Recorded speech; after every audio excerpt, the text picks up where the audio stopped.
love between Krishna and Radha.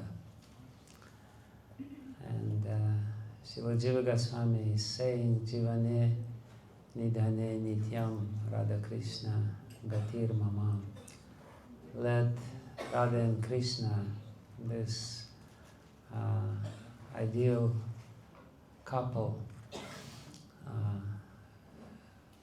be always my destination, my goal of all my endeavors and everything else. So, Krishna Prema Mai Radha. Radha is made of love of Krishna. Radha Prema Mayo Hari, and Hari is made of love for Radha. So that's the love which we all are striving for. Anyway, so let's chant.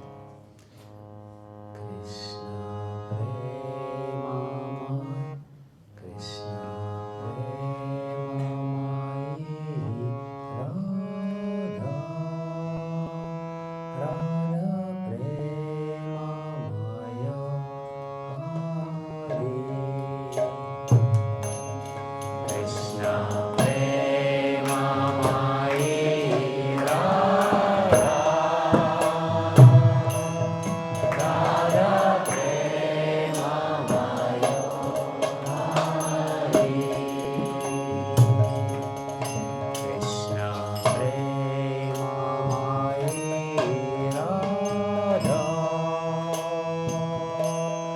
Radha Prema Maya Hari.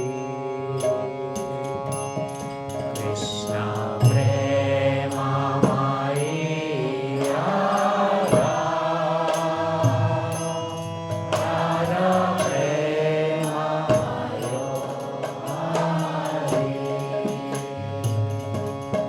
Jivane nidhane nityam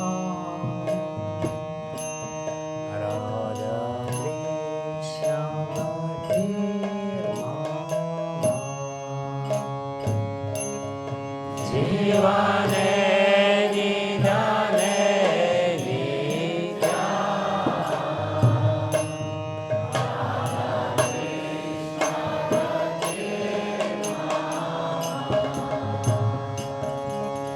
Jivane nidhane nityam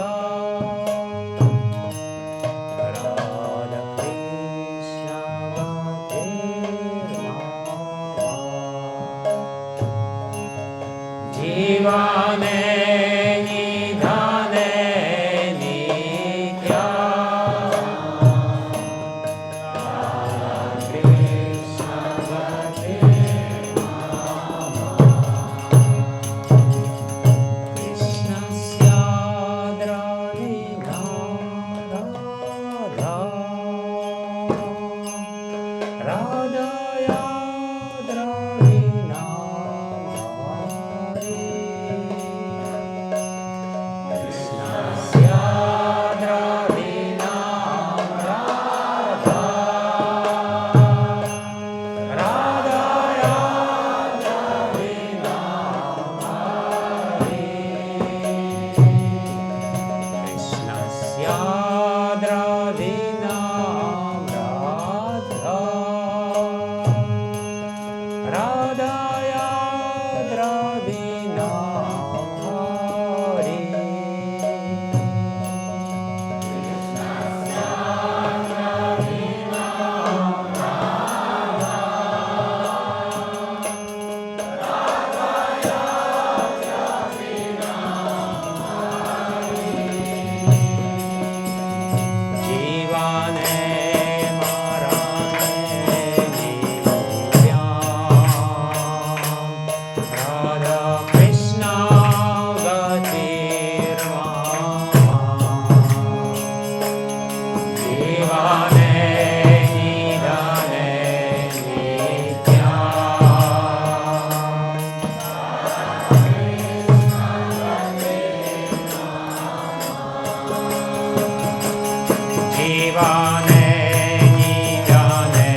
Radha,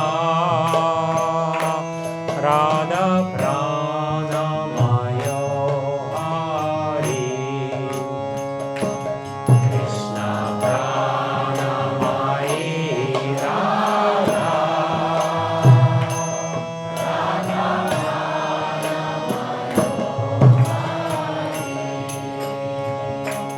Krishna Pranamayi Radha,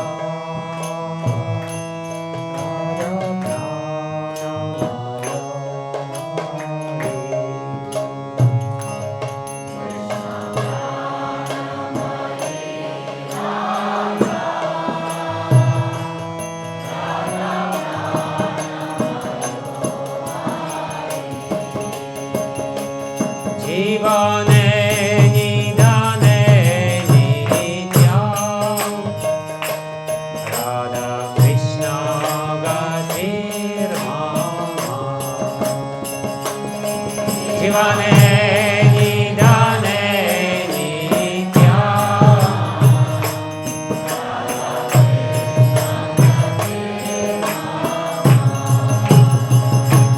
Jivane nidane nityam, Radha Krishna gatir mama.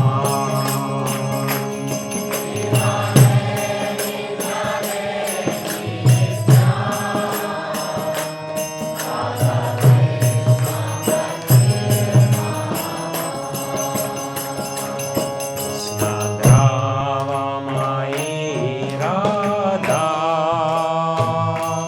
Radha Dravamayo Hari, Krishna Dravamayo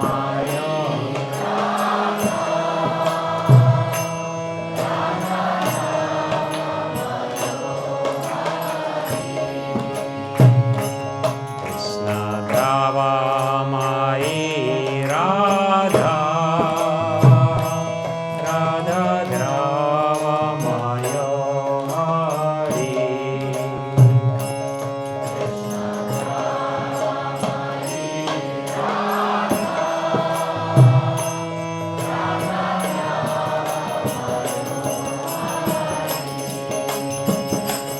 Jivane nidane nityam, Radha Krishna gatir mama. Jivane nidane nityam,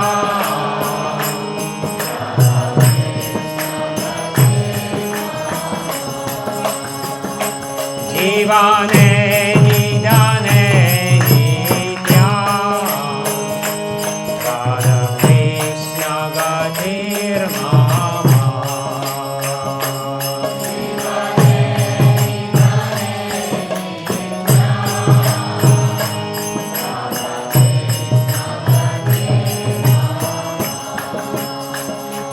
Krishna ye stita Radha, Radha ge stito Hari, Krishna ge stita Radha, Radha ge stito Hari, Krishna ge stito Radha, Radha ge stito Hari,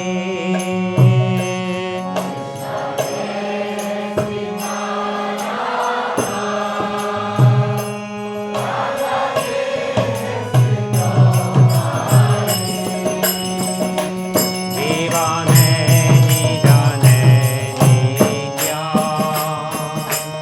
Radha Krishna gatir mama.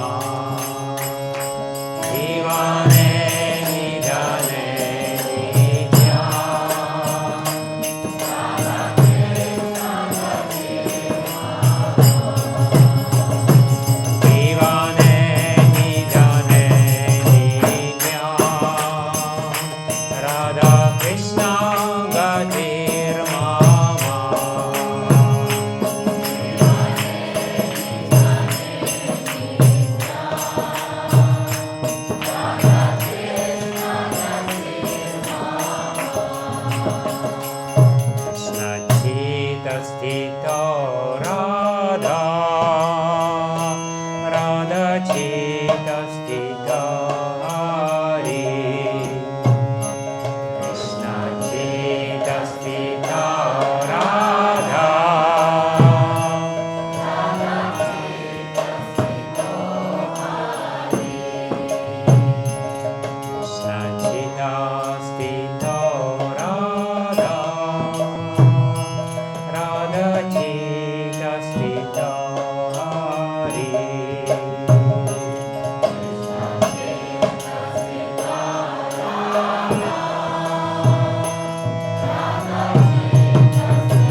Krishna Gatir Mama Divane Nidane Nidya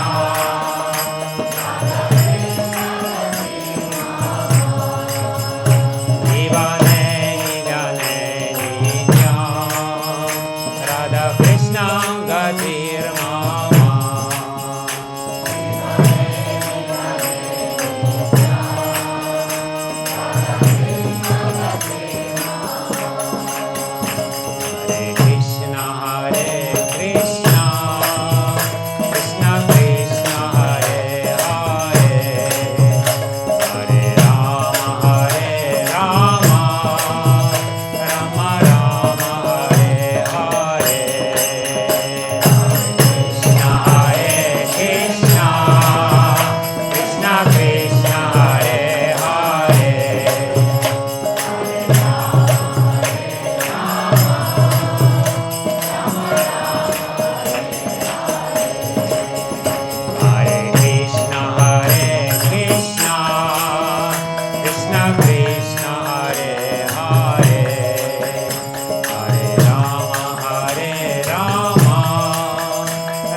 Krishna, Krishna Krishna Hare Hare, Hare Rama Hare Rama, Rama Rama Hare Hare, Hare Krishna Krishna Hare Hare, Hare Rama Hare Rama, Rama Rama Hare Hare, Hare Krishna Krishna, Krishna Krishna Hare Hare, Hare Rama Hare Rama, Rama Rama Hare Hare, Hare Krishna Krishna, Krishna Krishna Hare Hare, Hare Rama Hare Rama, Rama Rama Hare Hare, Hare Krishna Krishna, Krishna Krishna Hare Hare, Hare Rama Hare Rama, Rama Rama Hare Hare, Hare Krishna Krishna, Krishna Krishna Hare Hare, Hare Rama Hare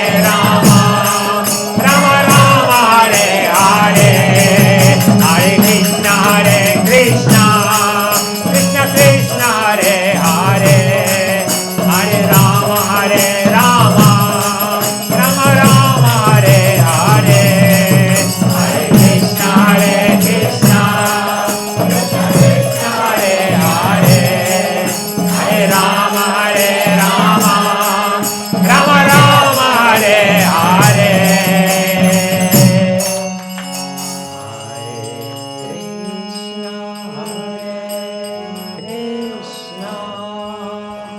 Krishna Krishna Hare Hare, Hare Rama Hare Rama,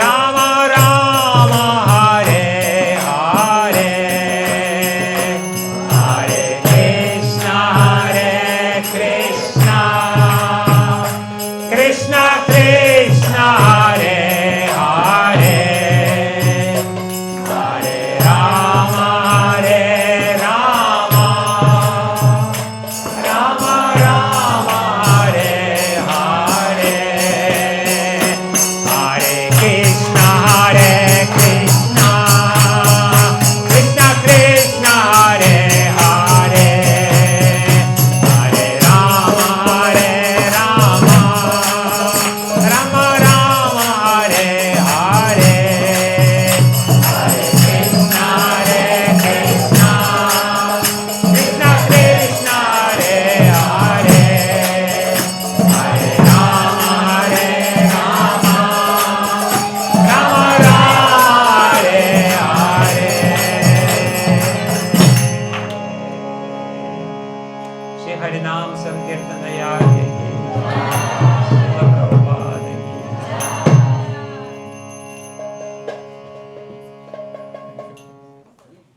Why the light?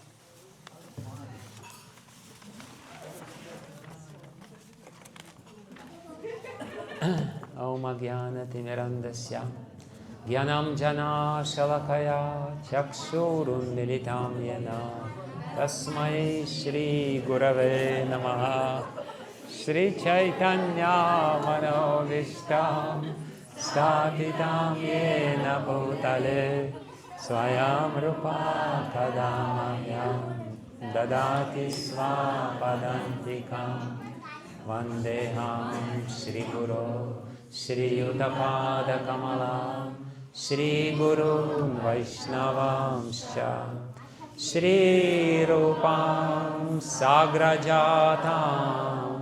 Sahagana Raghunatham Vidam Tam Sajivam Sadvaitam Savadutam Parijana Sahitam Krishna Chaitanya Devam Shri Radha Krishna Pada Sahagana Lalita Shri Vishakaditamscha He Krishna Karuna Sindho Dinabandho Jagatpate Gopesha Gopika Kanta Radha Kanta Namostute Takta Kanchana Gaurangi Radhe Vrindavaneshwari Krishnanu Sute Pranami Hari Priye Vanchakalpa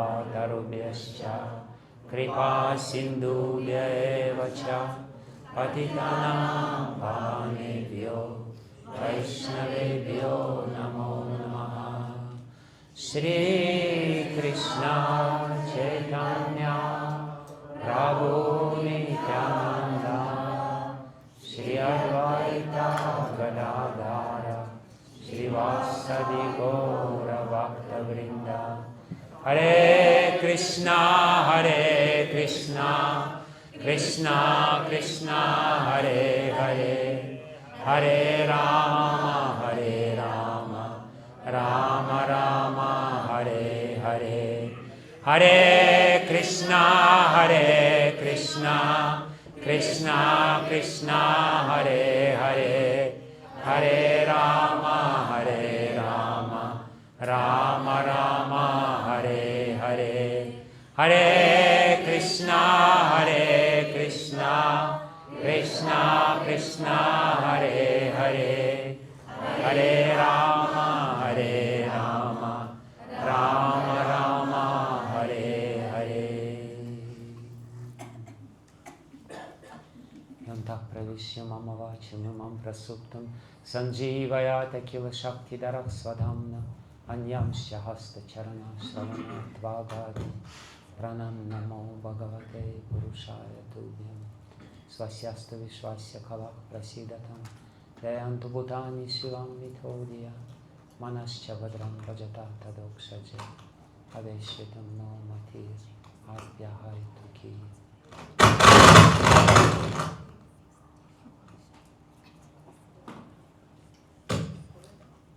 Hare Krishna.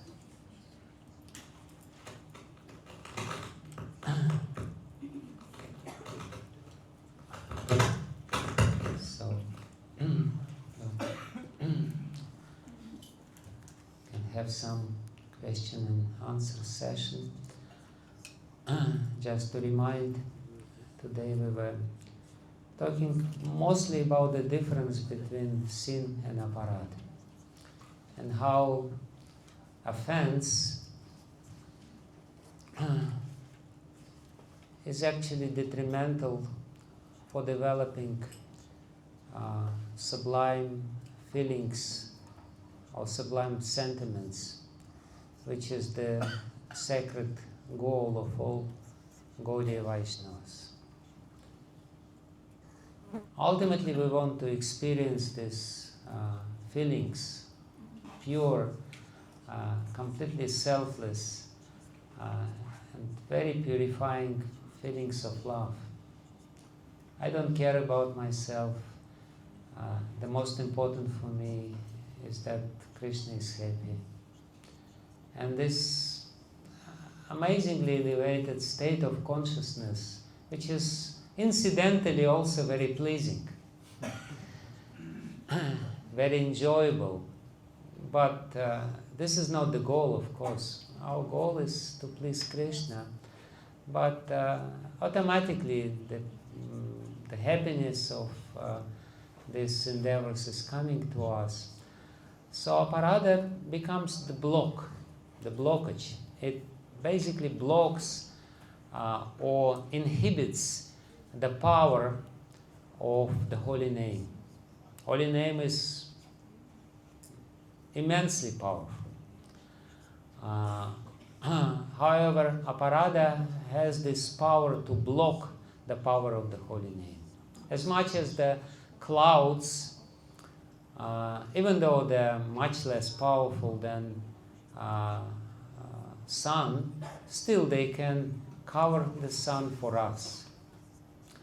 So aparadas. Yes.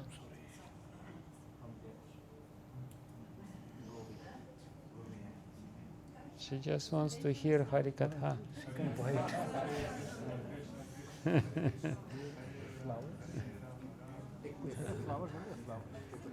okay.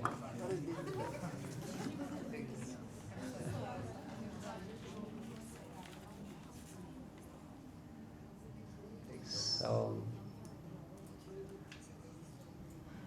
it's inhibiting the power of the holy name.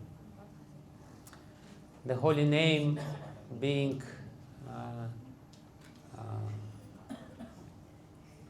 conscious entity withdraws his power due to offense. And therefore we cannot really experience this. So we were talking about the necessity of being innocent. The concept of original sin is actually the concept of original offensive mentality or competitive spirit, which unfortunately every conditioned living entity has. And that's the main problem and the main obstacle on the path of bhakti. And therefore Srila Vishwanath Chakravarti Thakur pays so much attention to explain the proper way of executing devotional service. That was our today's topic, and we can continue deliberating on this topic by answering your questions. Maharaj, like the desire of the soul is affected when we commit offenses. That's how we understand. So there is something for the desire of the soul also. Yeah. No, ultimately, the only conscious entity is the soul. Mind is not conscious. Mind is a mechanical device. So mind is not really conscious. The desire ultimately is coming from the soul, and then it's reflected in the mind, and the reflection of the mind becomes so many different desires. But ultimately it's the desire of the soul. The soul wants to enjoy, and mind facilitates this enjoyment in the material world. But if the soul wants to serve Krishna, then gradually everything changes. However, if somehow or other we commit offenses, then this pure desire of the soul to serve Krishna or to love Krishna becomes perverted and turns into envy. Like we say, the impressions are on the mind. Impressions creates the desire. Well, it's a very tricky thing. It's a very difficult philosophical question, because from one hand, soul is eternal. So there cannot be vikar in the soul. Vikar can only happen in something which is not eternal. Transformation, it's the nature of uneternal things. So, but at the same time, somehow or other, in a very mysterious way, we also say that, yes, like Srila Rupa Goswami says, that there are ordinary samskaras. And then he says there are garha samskaras. And this garha samskaras is a very special kind of samskaras.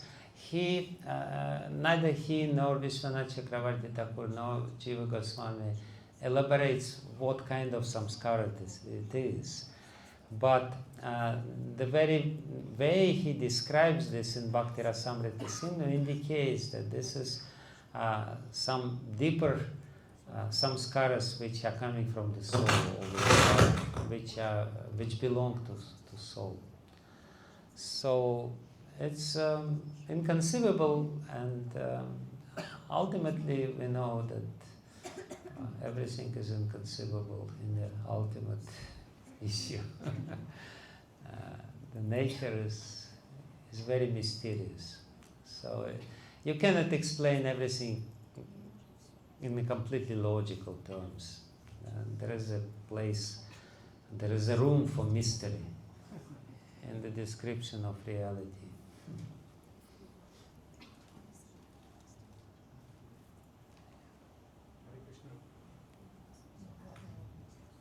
Hare Krishna Guru Maharaj, please accept my humble obeisances. I've one question from what I heard from your lecture and also in past some other lectures. My question is to clarify that how is that everyone has equal opportunity to approach Krishna? So it is stated with a few examples like Haridas Thakur, who was from a Muslim family, Gajendra, who was animal, Ajamila. But how can we see it as in general and not as exceptions? Because I feel that, I see that there are a lot of people who are born in different religion or different countries where, fish is almost like called as a veggie, meat eating is normal, wine is like a way of life. So they know nothing about vegetarianism or anything like this. So are they all committing sins and without even knowing it? And will they all most likely have to keep going through repeated births and deaths? Yeah, but still bhakti is available for them too, and the example is sitting in front of you. I am from that culture where vegetarianism is not very prominent. Still, somehow or other, by Krishna's mercy, everything is possible, and there is plenty of such examples. If it was only my not so humble self, that could be considered as an exception of the rule, but we have so many other people who are of the same kind. It's available, it's accessible, and amazingly enough, now of course it's kind of established in the West as well, but even before that, like there was one disciple of Bhaktisiddhanta Saraswati, German disciple, who came completely on his own to India for search of God. He was looking in different temples. His name was Sadananda, and was looking, and he saw in the temples different deities, Durga with 10 weapons and 10 hands, and Vishnu with 4 hands and 4 kind of two weapons and and Hanuman is lifting mountain, and Shiva is sitting in meditation, and then finally he came to Krishna temple and saw Krishna is playing flute, and he said, "Oh, this is God." That must be God. So it's available. It's actually very very natural. Krishna Bhakti is the most natural process. Every other processes are not natural. Meditation is not very natural. It's only natural for gopis who always meditate about Krishna. For everyone else, it's very unnatural. Yoga is not very natural. It's forced. But singing, everyone is singing. Whether they can sing or cannot sing, they anyway sing under the shower or something like this. So it's a very natural, spontaneous manifestation of human nature when we are happy. So it's available, it's accessible to everyone. And we see the examples of people in very strict Muslim countries, they become devotees. People in Iran, they become devotees. It's a very, very strict, fanatical Muslim country, but so many devotees are there. They have to hide. So you can see it's a proven fact. Yes, please, Padmavati. And There is this question somebody sent to me, but I couldn't really understand the essence of this question. If somebody can explain. It's your question. Okay. First Padmavati and then.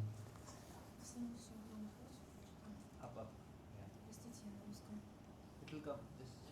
Yes. Гуру Махарадж, мы столько делаем вещей, которые каждый день, которые избавляют от всех последствий грехов. Но наши анархи это и есть последствия грехов. Как понять, что мы от них избавились? Стоит только там раз произнести святое имя, потому что они есть. The question is, we are doing so many things which are supposed to free us from the reactions to our sinful activities, but our anarthas, which are result of this sinful activities, still there. How shall we understand? So, what's the question? How shall we understand? Как не считать преувеличением? How not to consider it, all the statement from the Shastras as exaggeration. First of all, we have to analytically look inside and reflect and understand that how actually we are much more free from the influences of these anarthas than before. Before we didn't even know, we were just acting, we were completely bound by the acquired qualities. Now we have the choice. And sometimes we take advantage of this choice, sometimes we don't. But we can do this. It is said actually that karma of those people who chant the holy name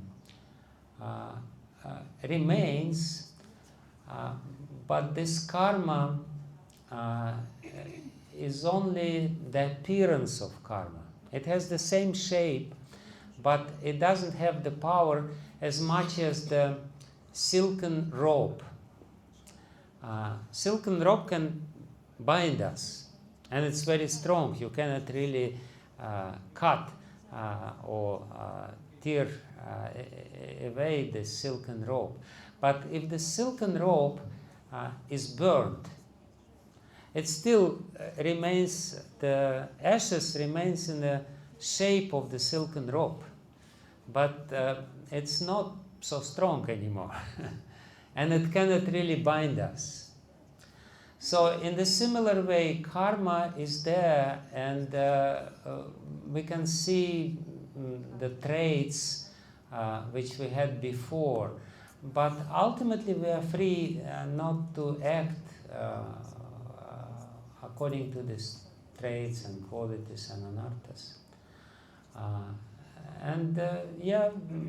Somebody's karma is completely burned, somebody's karma is half burned, and it still binds us. But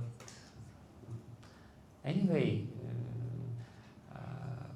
you better don't think that it's exaggeration because it's an offense against the holy name. At what stage prarabdha is burnt? Prarabdha is burnt on a very high stage, on a very elevated stage. Prarabdha, you have to work a little hard to burn your prarabdha. With prarabdha is very simple. Prarabdha is at least in the level of nishta, till the level of nishta, and even later the traces of your prarabdha will be there. But on the level of bhava, there is practically no prarabdha. But then we hear in the Shastras that prarabdha is burned when we practice bhakti. So this is the stage of nishta we should consider. Yeah, it is burned, there is no doubt about it, but it's not burnt immediately. Bhakti is the only process which can burn our prarabdha karma which already began, which already fructified in terms of this body and mind. But it takes time.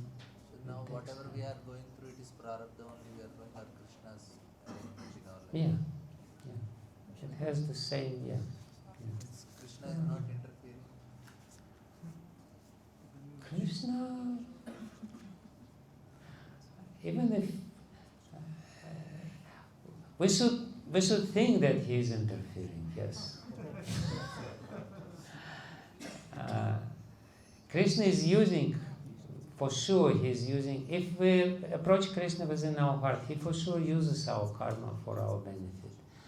He is not an indifferent witness of all our activities. He is actively participating, yes. Krishna is doing his role. Don't worry about Krishna, worry about yourself. So now, because when you told in the lecture that, one of the lectures where you mentioned that if you approach Krishna as a person, then he will directly reciprocate, or indirectly is a law of karma. Yeah. So you have two. He will definitely directly reciprocate because we're directly approaching him. In which way he reciprocates, that's another thing. If we are very offensive, then maybe his reciprocation will not be as per our expectations, but it will be definitely reciprocation from him.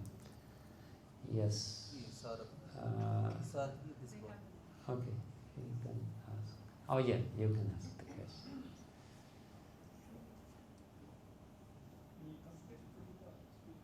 Krishna, what is my question was in my day-to-day activities, 95 to 95% of my dealings are with outsiders who are not bhaktas.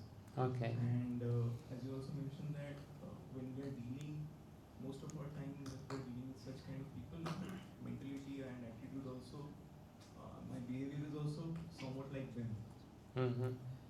When it comes to dealings and offenses, in that moment, if there is a situation where I am also feeling self-centered and I feel offended Mm-hmm. and I react Mhm. without the thought process that they are also part and parcel of Krishna. Mm-hmm. I also think someone like just a material being Mm-hmm. and I just react. Mm-hmm. In that moment, Maharaj, is it possible that I am offending them? And if so, how can I react bitterly?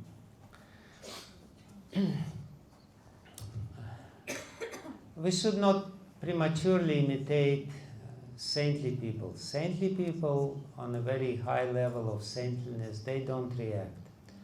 So we should not feel guilty because there is some natural reaction. If somebody offends us, then naturally some sort of reaction appears within our mind. So, in one sense, it's okay, but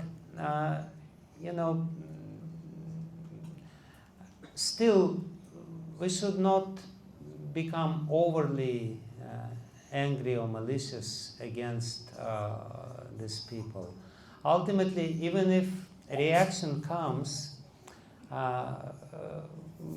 when we cool down, we should say, okay, no problem. This is the person who actually pointed out my weakness, and I reacted so strongly because it's painful, because he really, hit the target. So our spontaneous reaction will be there, but then when we deliberate about this incident, we should try to become a little more philosophical and try not to keep this reaction permanent within our heart. There is no harm in having this spontaneous reaction, in one sense, unless we try to solidify this spontaneous reaction for a long time. So if it's just some feeling which is in passing, it comes and goes, it's okay, it's fine. So we should try to get rid of this negative reaction which is there, so that it would not contaminate our consciousness. Because usually what happens when people interact in an unhealthy way with this unhealthy environment, and they accumulate so much negativity inside. So if we want to practice bhakti in a proper way, we should get rid of negativity as much as possible, not to accumulate, not to keep it inside. Okay, it's gone, no problem. He's spirit soul. I don't keep grudges against this. So, but don't try to imitate Haridas Thakur or Jesus Christ prematurely. It's not going to work anyway.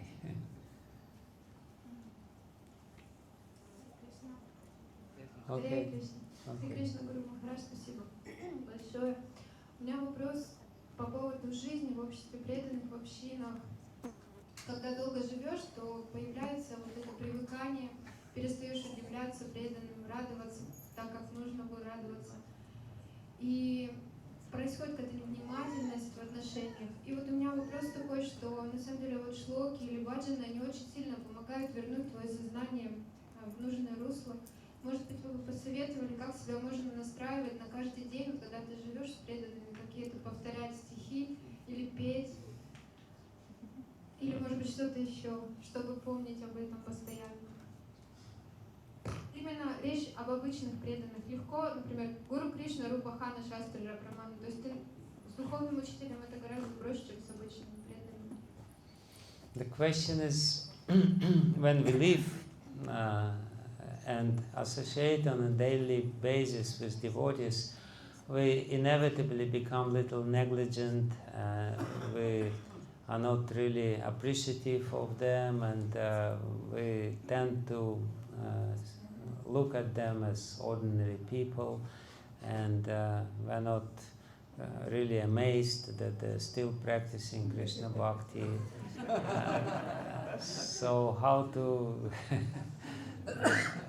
get rid of this mentality? And she's Nilamani Priest says that that reciting different shlokas or bhajanas, they help to establish our consciousness in a proper position. So what could be recommended to recite to avoid this sort of mentality? There was this song which is Vaishnava Vandana, right? Huh? Yeah. So this is what is recommended to chant to nullify offenses towards Vaishnavas. There is a special bhajan which is recommended for this specific purpose. It was published by Madhavananda Prabhu with explanations, so you can find this somewhere. Vaishnava Vandana. Vaishnava Vandana.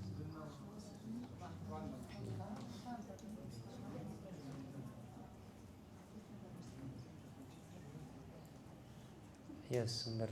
Yeah.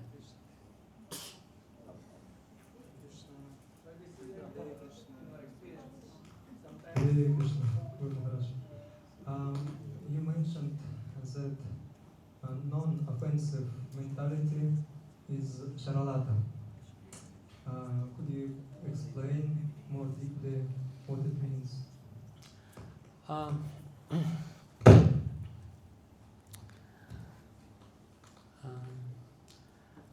Offenses are very much connected with crookedness. Actually, tomorrow I'm going to talk about this, about this interconnection between hypocrisy or crookedness of our heart and offenses. Usually what happens in normal society, this is how quote-unquote normal consciousness manifest in our society, we are nice and polite with people in their face, but in their back we become offensive. So there is always, or most of the time, this element of crookedness or hypocrisy.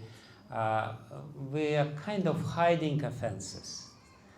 We are not showing them, but they anyway manifest.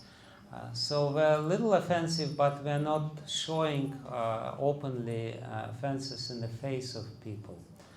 So saralata means simplicity. Simplicity means basically you're not hypocritical. You're not hiding anything. You're straightforward. And if you are angry at somebody and there is a legitimate cause for this anger, you just say, you know, I'm a little angry. Why you're doing this straightforwardly? And so offensive mentality and crookedness is always very deeply interconnected. But when you become very straightforward and you don't feel the need, because why do we hide offenses? Because we deep down in our heart we understand that this is wrong. This is something which I should not do. Therefore, we hide the offenses and we try to cover offenses with the nice smiles and external politeness, but we hide. But when we become not hypocritical but very simple, then we can say without any offense that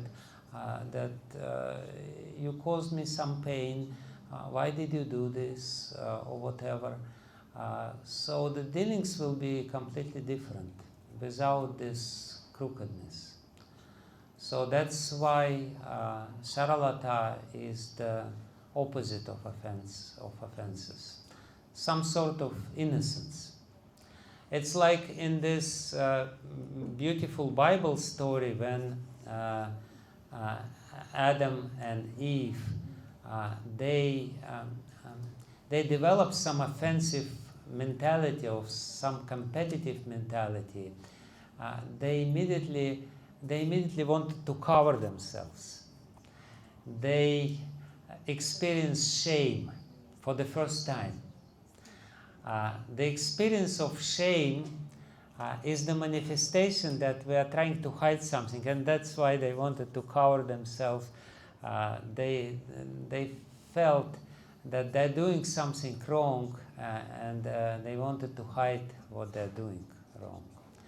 But then again, it is said that the metaphorical meaning of this pastime when Krishna was stealing the clothes from gopis standing in Yamuna is that ultimately we have to become very simple and totally open and naked in front of God.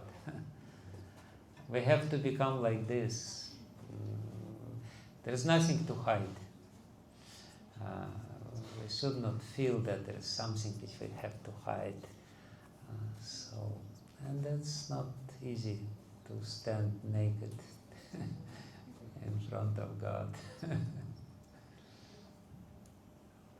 So, yeah, Nari.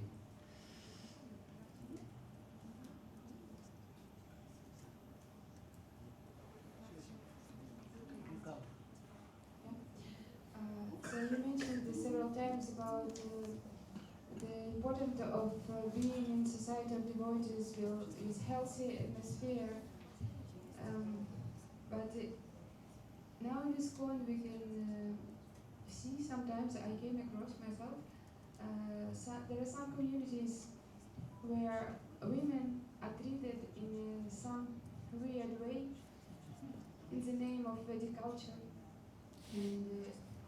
And when I came across this and seen some examples, it brings much pain to my heart. But who am I and what can I do? So my question is how to relate to this for not be in an offensive mood to senior devotees who is engaged in such communities? No, the very good remedy against offenses sometimes is a distance. When we're too close with somebody whose actions we don't really understand, whose heart we don't really understand, or whom we think he's wrong, the best way is to to take the proper distance, which is long enough to remain respectful towards this person. We can be respectful to anyone, but the conditions should be fulfilled. It's a proper distance. If the distance is too short and we feel that respect somehow or other evaporates, disappears from our heart, immediately we have to go a little further away. So perhaps that's the only thing which we can do in such situations. Yes. Yes.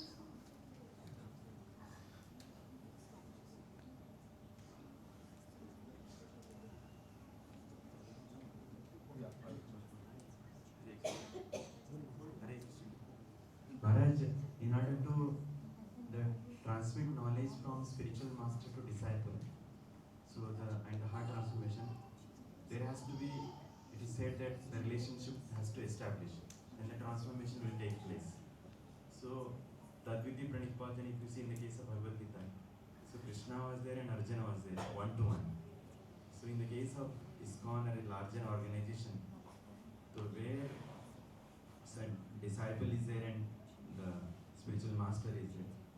So how this relationship dynamics works, whether in the same way the personal relationship has to be there, or the spiritual master gives the instruction and the disciple takes it and go ahead, or whether again there is a come back and the spiritual master knows what is going on, and the ups and downs, again retrieve, come back, go and come to and fro, whether this exists or how the whole dynamics works.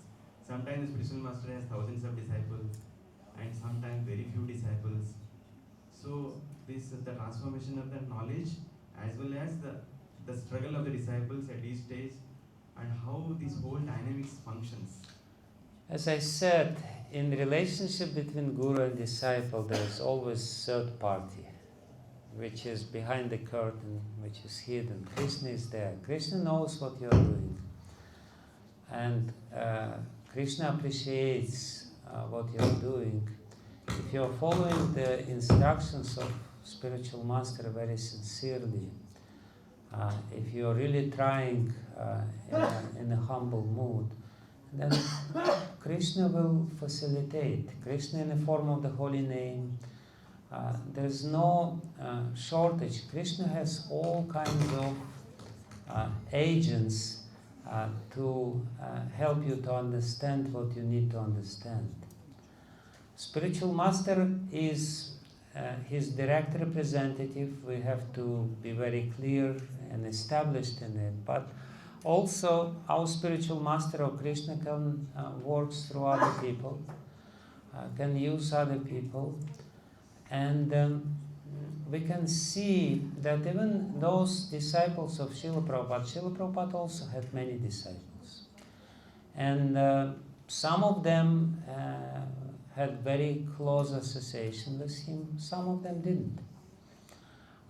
Still, some of them, just saw him a few times during the class.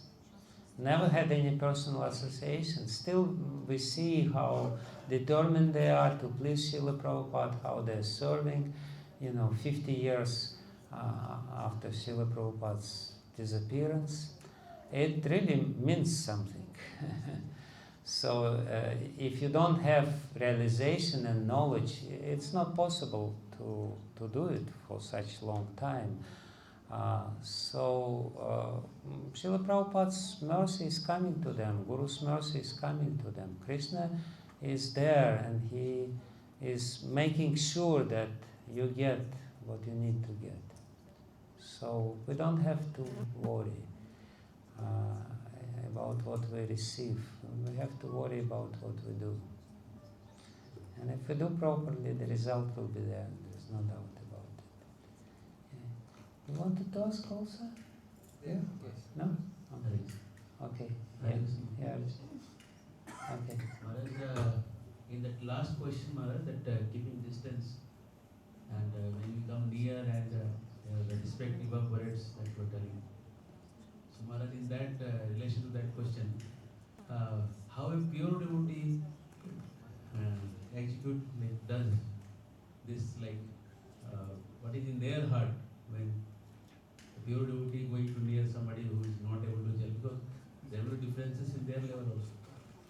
So how they deal, how they see and how they execute such things. Pure devotees have much greater tolerance capacity than ordinary devotees. they,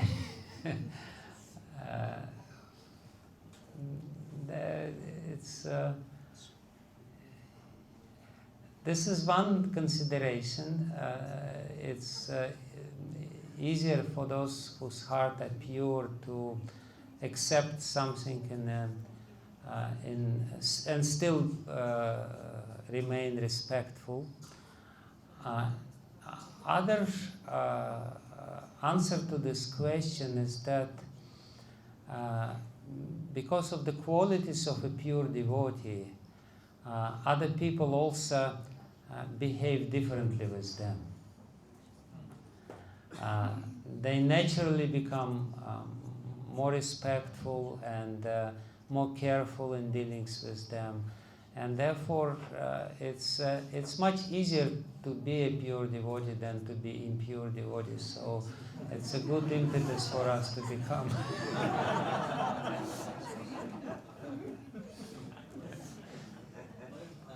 asking, like, when because there will be differences in two pure devotees also. Yeah. And sometimes, like, one pure devotee is telling to his disciples not to associate with other pure devotees, something like that. So how they maintain in their heart, that's okay. That situation is fine. But how they maintain in their heart the relationship, the respect that you were saying. See, once somebody asked Srila Radhanath Maharaj, I heard this story from Chaitanya Charan Prabhu. Somebody asked him, these other god brothers of yours who are there, they have a completely different opinion about certain subject matter. How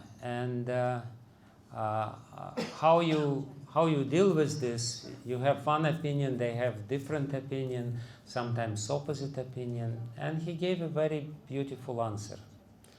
He said, I don't question the integrity of their intent.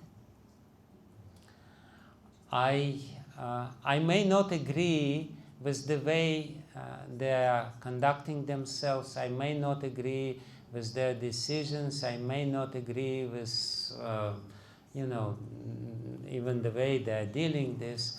But I still respect them because I'm sure that, this is my interpretation, I'm sure that their intention are pure, they want to please Srila Prabhupada. And even though it's not according to my understanding, still I can remain respectful to them because I don't doubt that they sincerely try to please Srila Prabhupada, and that's their way of doing it. So this is how we should understand this respect. Respect is still there. So we should not question their integrity.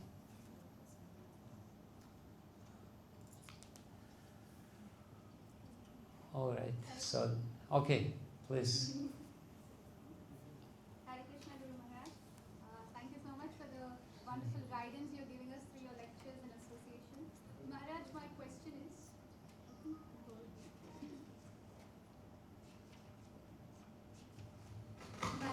my question is that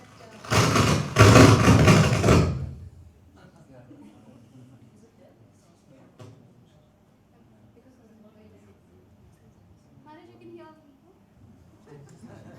So, Maharaj, the cow is so dear to us, like a mother. Yet in today's Kali Yuga, most of the cows are not treated well. And being raised in the cities, we have access only to the milk of these cows, who are tortured. So I understand that when I've asked others this question, they say that cow's milk gives us spiritual intelligence. So that is why we have to have cow's milk. But it's very difficult to explain to my meat-eating friends how it is okay to drink the milk of tortured cows and still make a big deal about eating the lower species of animals. So this is one doubt I'm not able to, And there's another question also, Maharaj. Okay. Silk is considered very auspicious in Indian culture, and also for yagnas and all, we are asked to wear silk for the pujas and stuff. But I was wondering, like even silk is made by boiling silkworms in the water, at least in today's Kaliuga times. So in the Vedic culture, they had, they say silk is auspicious. So was it at that time it was made in the ahimsa way? I'm not such a big expert on silk production, but as far as I know, that there is this shiny fine silk, which is not ahimsa, but this rough silk which they sell here in Vrindavan, which is not shiny but this little rough. That's supposedly ahimsa. Whether it's really ahimsa or not, I don't know. But I believe what I heard. So as far as the silk is concerned, that's the answer. As far as the milk and your feeling that you need to justify your drinking milk in front of your meat-eating friends, I don't think you should really justify your drinking milk, because for them it's just a cheap excuse to justify their meat-eating. They just want to point out that you're also guilty, and please don't get into this guilt trip. Let them do whatever they like, and you just explain to them that it's it's still horrible to eat meat, and as far as the cow's milk is concerned, Srila Prabhupada said that we should still drink this cow milk because it's important for our development. But at the same time, we should also try to protect the cows. And even if we cannot protect the cows which necessarily directly give us milk, if we help cows, maintain cows in goshalas, that will be okay. That will also help us. But, don't try to justify all your actions in front of these people. They're not very honest. I think we should finish it, but...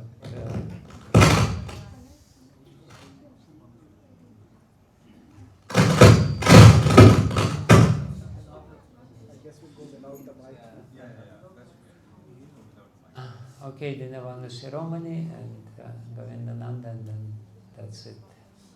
But yesterday, and in the starting class also you explained about that how our Shraddha is also related to the respect for the Lord, for the devotees. But Maharaj, sometimes if we respect the devotees, specifically those who are living with us, those who are senior to us, out of some fear, Maharaj, because we have some impressions that we have to do same time, Maharaj, there is like in the mind that I have heard in one of your lectures is fear leads to envy, and it doesn't long for so long, for not for good for relationship also, to whom we are served. And at the same time, Maharaj, that's the principle, the Vaishnava's principle of tolerance and humility is there. So there is a tug of war in the mind goes on that how to reconcile between those things, and it becomes totally messed up. You cannot.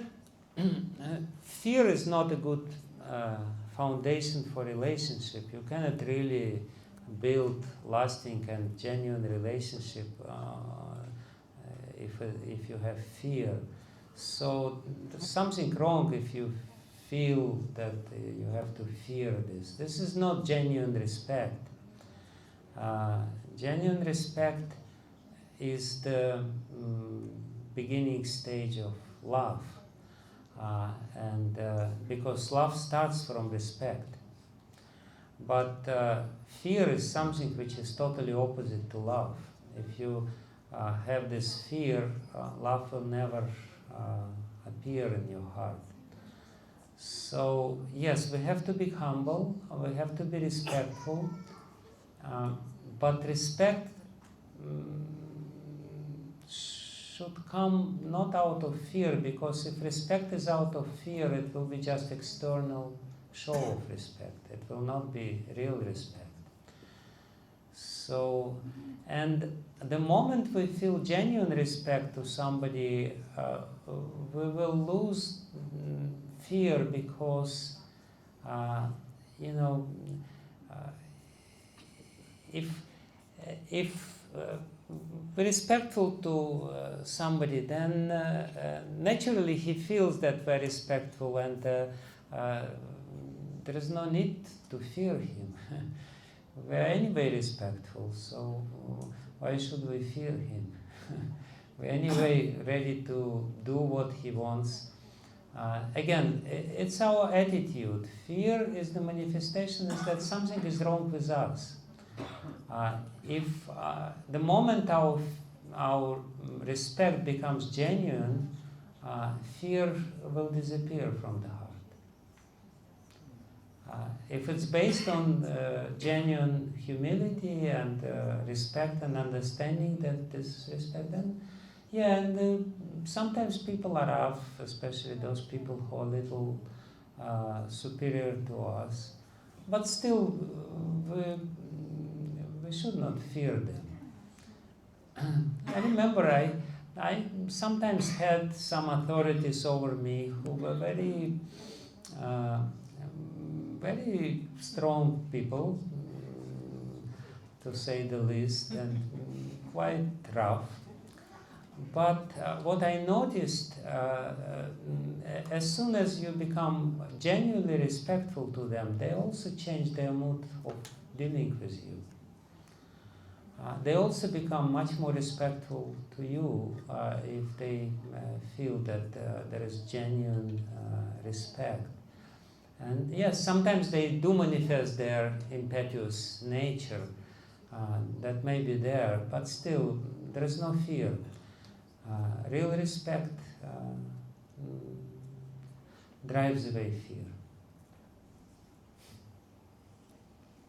Yes.